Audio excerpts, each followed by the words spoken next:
Crazy story. The Scottsdale police have arrested 202 people in a 12-day multi-agency human trafficking sting. This is between January 22nd and February 15th.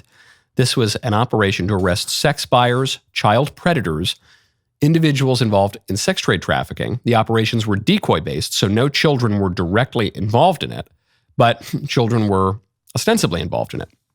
Charges range from child sex trafficking, prostitution, pandering, luring a minor for sexual exploitation, attempted sexual conduct with a minor, possession of narcotic drugs, and felony flight. 202 arrests, 53 felonies, and 149 misdemeanors. What? That's a shocking news story. Next layer, it's another shocking news story that the news is not talking about this mass arrest on child. Next, tertiary level to this news story, it happened in Scottsdale, Arizona. Scottsdale, Arizona is a very rich part of the country. It's not that this happened in the ghetto somewhere. It's not that this happened in the shadows somewhere. Scottsdale, Arizona, the median household income in Scottsdale, Arizona is $107,000 per year. That's much higher than the national median household income. National median household income is $75,000 a year. So you're talking about over a third higher. Scottsdale, Arizona, when you consider towns and cities that have over 50,000 people in them, it's in the 87th percentile of wealth. When you look at education, 59% of Scottsdale, Arizona residents have a college degree compared to 31% nationally. This is not a problem that afflicts what our elites would call the unwashed masses. This weird sex stuff, specifically child stuff, it seems to be a problem that afflicts the elites. A pathology, I should say, that afflicts the elites. That's really weird. Not totally unexpected for anyone with some familiarity with history, but it's really weird. And it's really, really weird that no one's talking about it. What's that about?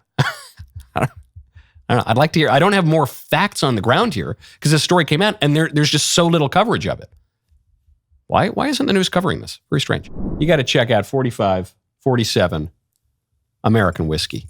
As we celebrate the victory of our 47th president, there's no better way than to introduce the 4547 Patriot Edition American Whiskey produced by the team at Wise Spirits right here in our hometown of Nashville. Their masterfully crafted American whiskey pays homage to the very essence of our great nation, celebrating its rich history and vibrant culture. Each batch is carefully selected from the finest barrels, with each drop representing a testament to precision and quality. Best part is this whiskey is made by patriots for patriots and embodying the spirit of the American dream. I was actually just thinking, is it too early for me to have a sip of this whiskey right now? Mr. Davies, is it too early? It's never too early, Michael. It's never too early. All right. Well, it's still got the plastic on it. All right. Maybe after the show. It's really, really delightful stuff. Experience the 4547 Patriot Edition whiskey, where every sip tells a powerful story of heritage, craftsmanship, and indomitable pride. Please drink responsibly. 4547 Premium American Whiskey, 46% alcohol by volume, copyright 2025 Wise Spirits Incorporated, Nashville, Tennessee. You must be 21 years old or older. Hey, Michael, I'm a big fan of the show and your book, Speechless.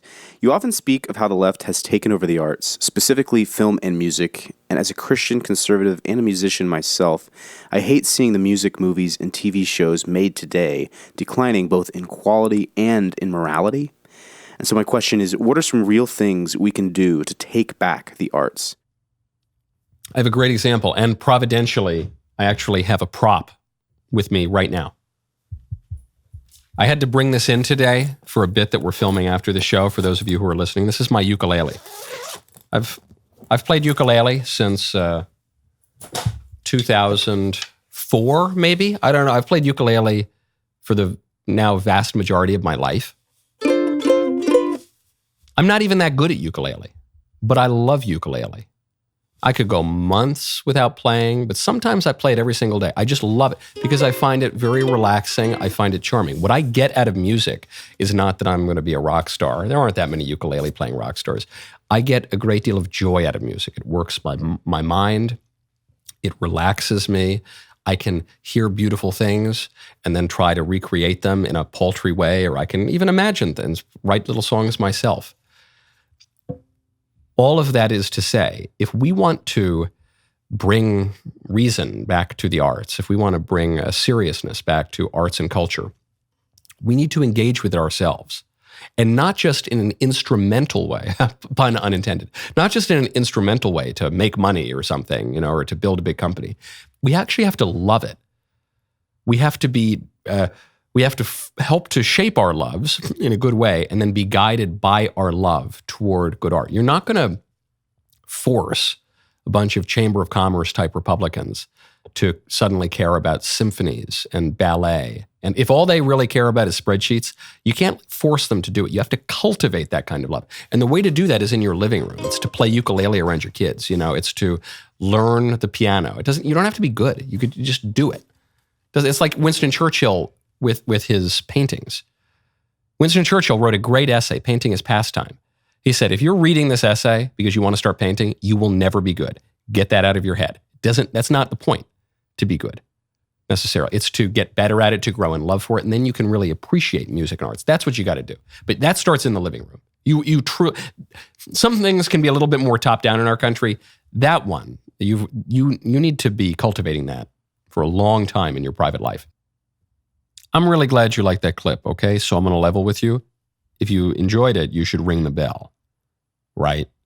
Because then you get more of them. Be good. See you next time.